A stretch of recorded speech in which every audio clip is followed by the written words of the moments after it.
செங்கல்பட்டு மாவட்டத்தில் பள்ளி கல்லூரிகளுக்கு விடுமுறை அறிவிக்கப்பட்டிருக்கிறது. தற்போதைய அண்மை செய்தியை பார்க்கிறோம்.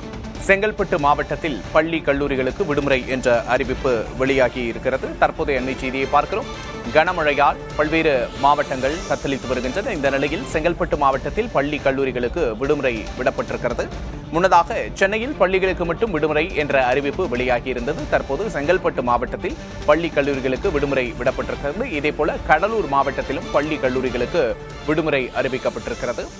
தற்போதைய அண்மை செய்தியை பார்க்கிறோம். செங்கல்பட்டு மாவட்டத்தில் பள்ளி கல்லூரிகளுக்கு விடுமுறை என்ற அறிவிப்பு வெளியாகி இருக்கிறது. பருவமழையின் காரணமாக பல்வேறு மாவட்டங்களில் கனமழை பெய்து வருகிறது. இந்த நிலையில் பல மாவட்டங்களுக்கு நாளை அதி கனமழைக்கான எச்சரிக்கை, கனமழைக்கான எச்சரிக்கை, ஆரஞ்ச் அலர்ட் போன்றவை கொடுக்கப்பட்டிருக்கின்றன. இந்த நிலையில் செங்கல்பட்டு மாவட்டத்தில் நாளை பள்ளி கல்லூரிகளுக்கு விடுமுறை விடப்பட்டிருக்கிறது. சென்னை மாவட்டத்தில் நாளை பள்ளிகளுக்கு மட்டும் விடுமுறை என்ற அறிவிப்பு வெளியாகி இருக்கிறது.